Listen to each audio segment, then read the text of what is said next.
శ్రీమాత్రే నమ. జై గురు దత్తాత్రేయ నమ. ఈ వీడియోలో మనం డిసెంబరు 28వ తారీఖు నుంచి జనవరి 28వ తారీఖు మధ్యలో కలవబోతున్నటువంటి శుక్ర శని గ్రహాలు స్థితి వివిధ రాశుల మీద ఏ విధమైన ప్రభావం ఉండబోతుంది అన్న విషయాన్ని మనం ఈ వీడియోలో పరిశీలిద్దాం. తులారాశి వారి మీద ఈ గ్రహస్థితి ఏ విధంగా ఉండబోతుంది అని పరిశీలించే ప్రయత్నం చేద్దాం. మరి శుక్రుడు తులారాశి వారికి రాశ్యాధిపతి, మరి శని భగవానుడేమో యోగకారకుడు.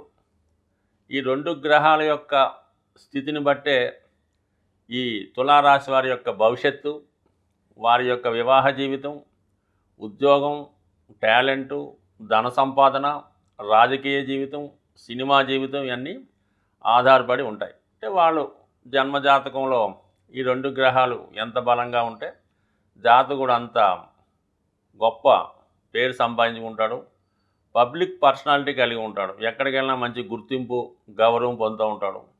అటువంటి తులారాశి వారికి శుక్రుడు పంచమ స్థానంలో అక్కడ ఉన్నటువంటి శని భగవానుడితో కలిసి సుమారు 30 రోజులు ప్రయాణించడం జరుగుతుంది. జాతకుడిలో ఉన్నటువంటి టాలెంటు, అతని ఆలోచనలకి తగినటువంటి పని కల్పించడం, తను అనుకున్నది నెరవేర్చే ప్రయత్నం, ఉద్యోగంలో అభివృద్ధి, ఒక విధంగా ఉన్నత స్థాయికి అంటే పట్టాభిషేకం లాంటివి జరగడానికి పంచమ స్థానం కారణమవుతుంటుంది. అంటే ఒక రంగంలో బాగా టాప్ ర్యాంకులోకి వచ్చి ఉన్నత స్థాయిలోకి రావడం అన్నది ఆ వృత్తిలో వాడు అగ్ర స్థితికి రావడం జరుగుతుంటుంది. అటువంటి గ్రహస్థితి మరి ఈ శని శుక్రుడు ఎవరి జన్మజాతకంలో మరి ముఖ్యంగా తులారాశి వారికి బలంగా ఉంటారో వారి జీవితంలో చాలా ఉన్నత స్థాయికి వారు ఎంచుకున్న రంగంలో రావడం జరుగుతూ ఉంటుంది. మరి ఉదాహరణకి మరి గతంలో మన ఎన్టీ రామారావు గారు అవ్వచ్చు, మరి ప్రస్తుతం చిరంజీవి గారు అవ్వచ్చు, భవిష్యత్తులో మరి ఇంకొక జూనియర్ ఎన్టీఆర్ గారు కావచ్చు. సో వీళ్ళందరూ కూడా శుక్రగ్రహ ప్రభావం ఉన్న జాతకులు. అటువంటి వారికి ప్రస్తుతం 5వ స్థానంలో నడుస్తున్నటువంటి గ్రహస్థితి వాళ్ళలో ఉన్నటువంటి టాలెంట్కి తగిన గుర్తింపు రావడం జరుగుతుందన్నమాట. అంటే ఒకేసారి వెలుగులోకి రావడం, వారి యొక్క గుర్తింపు ప్రపంచవ్యాప్తంగా రావడం జరుగుతూ ఉంటుంది. అది స్త్రీలు అనుకుందాం, వాళ్ళలో ఉన్నటువంటి ఏదో ఒక కళ, నృత్యం కానీ, సంగీతం కానీ, పెయింటింగ్ కానీ, అలాగే వారి యొక్క ఫ్యాషన్ రంగంలో ఉన్న ఏ రంగంలో ఉన్నా వారి యొక్క ఉన్నత స్థితి ఈ సమయంలో రావడం జరుగుతూ ఉంటుంది. అలాగే ఎవరైతే రాజకీయ రంగ ప్రవేశం చేద్దాం అనుకున్నారో, లేదా కొంతమంది ఏదైనా ఒక సివిల్స్ లాంటి ఉన్నత స్థాయి ఉద్యోగం కొరకు ప్రయత్నం చేస్తుంటే వారు ఈ సమయంలో ప్రయత్నం చేయడం వల్ల వారి ప్రయత్నాన్ని బట్టి ఉన్నత స్థాయి ఉద్యోగ అవకాశాలు రావడం జరుగుతుంటుంది. మొత్తం మీద గుర్తింపు రావడం జరుగుతుంది. అంటే శుక్రుడు కళలకు కారణమవుతుంటాడు కాబట్టి కళారంగంలోను, ధనానికి కారణమవుతుంటాడు కాబట్టి ఈ విధంగా ఫైనాన్స్ రంగంలోను, ఎక్కువగా మీడియా సినిమా రంగంలో ఉన్న వాళ్ళకి, ఆటోమొబైల్ రంగంలో ఉన్న వాళ్ళకి, రాజకీయ రంగంలో ఉంటారు. ఎక్కువగా తులారాశిలో ఉన్నవారు వారి జీవిత ప్రారంభంలో ఒక వృత్తితో ప్రారంభమవుతుంది. మిడిల్లో మంచి ఉన్నత స్థాయిగా వారి జీవితంలో ఎంతైతే సంపాదిద్దాం అనుకుంటారో ఆ స్థాయికి వచ్చిన తర్వాత అవన్నీ పక్కన పెట్టి సేవా రంగంలోకి మారడం జరుగుతూ ఉంటుంది. కొంతమంది హాస్పిటల్స్ పెట్టి సేవ చేస్తుంటారు, కొంతమంది అనాథాశ్రమాలు, ఏదో విధంగా వాళ్ళు తోచిన విధంగా కొంతమంది రాజకీయాల్లో ప్రవేశించి ప్రజాసేవ చేయడం జరుగుతూ ఉంటుంది. అటువంటి వారికి వారిలో ఉన్నటువంటి హాబీగా ఏదైతే చేద్దాం అనుకున్నారో అది నెరవేరుతుంది. అది సినిమా తీయడం అన్నా కావచ్చు, లేదంటే ఒక మంచి కార్యక్రమం చేపట్టి ఒక దేవాలయం కట్టించడం అవ్వచ్చు. బట్ ఏదైనా మీ యొక్క జీవితాశయం నెరవేరే విధంగా ఈ గ్రహస్థితి ఏర్పడుతుంది. ముఖ్యంగా మగవారి కన్నా శుక్రుడు స్త్రీగ్రహం కాబట్టి స్త్రీలకి ఎక్కువగా ఉన్నత అవకాశాలు రావడం జరుగుతూ ఉంటుంది. అలాగే ఉద్యోగంలో మార్పు, అంటే ఇప్పటిదాకా మీరు ఒక రంగంలో ఉంటూ సడన్గా వేరే ఫీల్డ్లోకి ఎంటర్ అయ్యి ఆ ఫీల్డ్లో ఉత్తమ ఫలితాలు సాధించే విధంగా ఈ గ్రహస్థితి మీకు అనుకూలించడం జరుగుతూ ఉంది. సో ఏదైనా మీ ఆశయం నెరవేరబోతుంది. అది ఉద్యోగమా, వివాహమా, ప్రేమ వివాహమా, లేదంటే సంతానం యొక్క అభివృద్ధి, అంటే పంచమం సంతానం చెప్తుంది కాబట్టి అది సంతానం యొక్క అభివృద్ధి ఏదైనా మీకు ఆనందదాయకంగాను గర్వకారణంగాను ఉండే అవకాశం ఉంటుంది. అయితే ఇక్కడ ఈ గ్రహస్థితికి చాలా వరకు అష్టమంలో, అంటే అక్కడికి కుంభరాశికి అష్టమంలో షష్టాష్టకాలుగా మరి 6వ స్థానంలో కుజగ్రహ సంచారం చాలా విపరీతమైనటువంటి పోటీ ఉండడం జరుగుతూ ఉంటుంది. ఆ పోటీని తట్టుకొని నిలబడే విధంగా మీకు ఈ గ్రహస్థితి అనుకూలిస్తుంది. ఇంకా మీరు మంచి ఫలితాలు సాధించాలంటే ఎస్పెషల్లీ తులారాశి వారు ఇంద్రనీలం అనే ఉంగరాన్ని రైట్ హ్యాండ్ మధ్యవేలికి ధరించడం వల్ల చిన్న చిన్న సమస్యలు ఎదురైతే వాటి నుంచి బయటపడి సక్సెస్ సాధించే అవకాశం ఉంటుంది. రాశి చక్రంలో శుక్రగ్రహానికి ఉన్నటువంటి ప్రాధాన్యత మిగతా గ్రహాలకి మానవుని యొక్క జీవితంలో ఎక్కువగా శుక్రగ్రహ ప్రభావం ఉండడం జరుగుతుంది.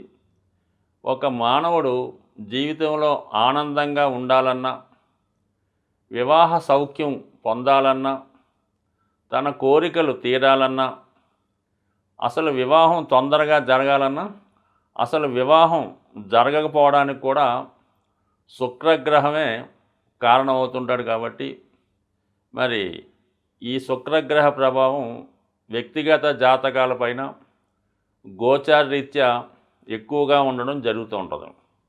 అంటే సాధారణంగా మీ అందరికీ తెలుసు, మరి గురు మౌఢ్యం వచ్చినప్పుడు వివాహాలు శుభకార్యాలు నిర్వహించడం మానేస్తుంటారు. అలాగే శుక్రమౌఢ్యం వచ్చినప్పుడు కూడా ఫర్ ది సేమ్ టైం వివాహాలు చేయడం అన్నది సాధారణంగా జరగదు. అంటే దాన్ని బట్టి మీకు శుక్రుని యొక్క ప్రాధాన్యత అర్థమవుతుంది కదా. అలాగే ముఖ్యంగా శుక్రుడు కంబస్ట్ అయి ఉండగా బలహీనంగా ఉన్నప్పుడు చేసినటువంటి వివాహాలు సక్సెస్ కాకపోవడం, అదే సమయంలో ప్రారంభించినటువంటి వ్యాపారాలు నష్టాలు చవిచూడటం జరుగుతూ ఉంటుంది. సో అంత ప్రాధాన్యం ఉన్నటువంటి శుక్రగ్రహం జాతకుడు పుట్టినప్పుడు ఏ రాశిలో ఉన్నాడు, ఏ గ్రహంతో కలిసి ఉన్నాడు అనే విషయాన్ని బట్టి జాతకుడి యొక్క ఆర్థిక స్థితి, అతని ఉద్యోగం, సంపాదన, అతని నడవడిక, ధరించే వస్త్రాలు, బంగారు ఆభరణాలు, అతను నివసిస్తున్నటువంటి గృహం, వాహనం, ఇవన్నీ కూడా జాతకుడు పుట్టినప్పుడు శుక్రగ్రహ స్థితిని బట్టి ఆధారపడి ఉండడం జరుగుతూ ఉంటుంది. సో అలాగే శుక్రుడు పాపగ్రహాలతో కలిసి ఉన్న మరి కంబస్ట్ అయినా కూడా వివాహం ఆలస్యం అవడం జరుగుతుంటుంది. అలాగే సూర్యునికి శుక్రునికి మధ్య ఉన్నటువంటి గమనాన్ని, అంటే మధ్య ఉన్నటువంటి దూరాన్ని బట్టి, అలాగే జాతకుడు జన్మించినప్పుడు శుక్రుడు రవిగ్రహానికి ముందు ప్రయాణిస్తున్నాడా లేదా రవిగ్రహానికి వెనకాతల ప్రయాణం చేస్తున్నాడా అన్న విషయం కూడా జాతకుడు యొక్క ఆర్థిక స్థితి మీద ఆధారపడి ఉంటుంది. వ్యక్తిగతంగా జాతకుడు పుట్టినప్పుడు జాతకుడు యొక్క ఆస్తిపాస్తులు, జీవన విధానంతో పాటు వాళ్ళ తండ్రి గారి యొక్క ఆస్తి ఏ విధంగా ఉంటుంది, ఆ తండ్రి గారు ధనాన్ని ఏ విధంగా సంపాదించగలిగాడు అన్న విషయం కూడా ఈ జాతకుడి యొక్క జాతకంలో కనబడుతూ ఉంటుంది. అంటే ఓవరాల్గా శుక్రుని యొక్క స్థితిని బట్టే జాతకం ఆధారపడి ఉంటుంది. అంటే జాతకంలో శుక్రగ్రహం యాక్టివేట్ అవ్వడం జరుగుతుంటుంది అన్నమాట. ఒకసారి ఏంటంటే సాధారణంగా జాతకుడికి వివాహం జరిగిన తర్వాత శుక్రుడు యాక్టివేట్ అవ్వడం జరుగుతుంటుంది. సాధారణంగా శుక్రుడు బలంగా ఉంటే మరి జాతకుడికి వివాహం అయిన తర్వాత శుక్రగ్రహం యాక్టివేట్ అయ్యి జాతకుడికి మంచి సౌకర్యాల్ని, అలాగే మంచి ఉద్యోగాన్ని, ధనభోగాన్ని, మంచి సౌకర్యాలు ఇవ్వడం జరుగుతూ ఉంటుంది అన్నమాట. అలాగే ఇంకోసారి వివాహం అయిన తర్వాత పంచమంలో శుక్రుడు బలంగా ఉన్న ప్రథమ కుమార్తె జన్మించిన తర్వాత కూడా శుక్రుడు యాక్టివేట్ అవుతూ ఉంటాడు. అంటే మొత్తం మీద జాతకుడి యొక్క జన్మచక్రంలో శుక్రుని యొక్క స్థితిని బట్టి ఎటువంటి భార్య వస్తుంది, ఆ భార్య ఏ విధంగా ఆరోగ్యం ఉంటుంది, నడవడిక ఉంటుంది, ఆయుష్ ఉంటుంది చెప్తూ ఉంటుంది. అలాగే కుమార్తె యొక్క వివాహం, ఆమె యొక్క అభివృద్ధి కూడా చెప్తూ ఉంటుంది. మొత్తం మీద కుటుంబంలో ఉన్నటువంటి అందరు స్త్రీల గురించి జాతకుడి యొక్క జన్మ జాతకంలో ఈ శుక్రుడు వివిధ గ్రహాలతో కలిసి ఉన్నప్పుడు ఉన్నటువంటి స్థితి కూడా చెప్పడం జరుగుతూ ఉంటుంది. బట్ ఏదైనా ఒకటి జన్మ జాతకంలో శుక్రుడు బలంగా ఉంటే వారి కుటుంబంలో స్త్రీలు సంతోషంగా ఉంటారు. వివాహం తర్వాత జాతకుడు భాగ్యోదయం అవుతుంది. బట్ ఏదైనా జాతకంలో శుక్రబలం అన్నది తప్పనిసరి. సాధారణంగా నవగ్రహాల యొక్క స్థితి ప్రతికూలంగా ఉన్నప్పుడు వాటిని అనుకూలంగా మార్చుకోవడానికి, అనుకూలంగా ఉన్నటువంటి గ్రహాలు వాటి యొక్క ఫలితాన్ని మనకు అందించడానికి ప్రతి గ్రహానికి కూడా మరి వారి యొక్క అధిదేవతల్ని మరి మనకి పెద్దవారు ఇవ్వడం జరుగుతుంది. కాబట్టి మరి అటువంటి అధిదేవతల్ని మనం ప్రసన్నం చేసుకోవడం వల్ల గ్రహాలు మనకి అనుకూలించి వాటి యొక్క శాశ్వత ఫలితాలు మనకి ఇవ్వడం జరుగుతూ ఉంటుంది. ఏదైనా గ్రహాల్లో శని భగవానుడు చాలా ఆలస్యంగా ఇచ్చే ఫలితాన్ని ఇచ్చే గ్రహం అయినప్పటికీ కూడా స్థిరమైన ఫలితాన్ని ఇవ్వడం జరుగుతూ ఉంటుంది. జాతకంలో శని భగవానుడు బలంగా ఉండి మనం శని గ్రహానికి పరిహారం నిత్యం చేసుకోవడం వల్ల ఆటోమేటిక్గా మిగతా గ్రహాలన్నీ కూడా కంపల్సరీగా అనుకూలంగా ఇవ్వడం జరుగుతూ ఉంటుంది.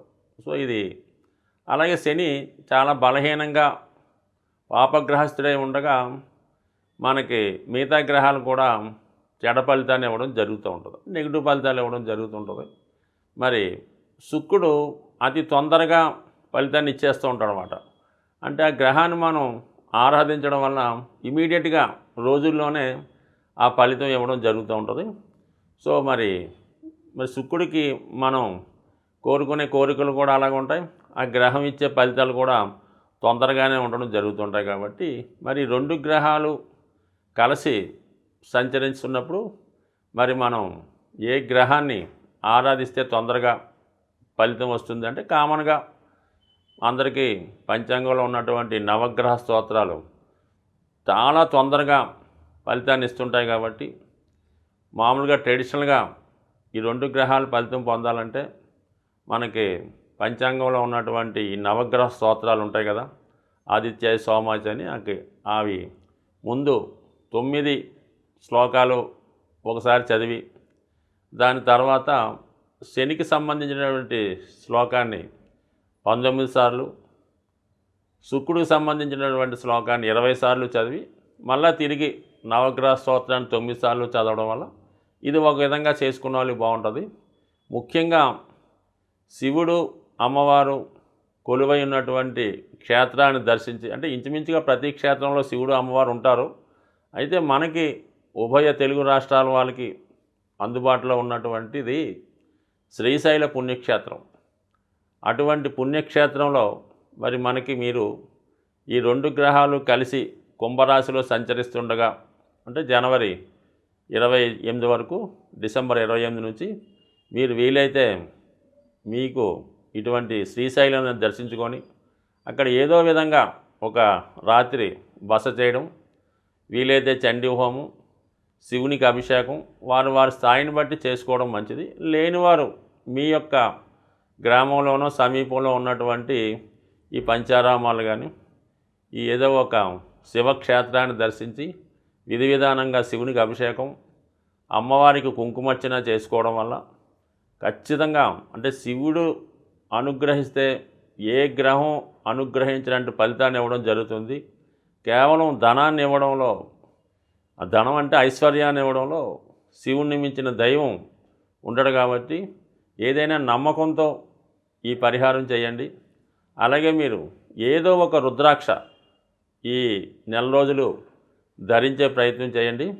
అలాగే విభూతి ధారణ వల్ల మీ యొక్క సమస్త కోరికలు నెరవేరి శాశ్వతమైనటువంటి ఐశ్వర్యాన్ని, లక్ష్మీ కటాక్షాన్ని పొందే అవకాశం ఉంటుంది. స్వస్తి.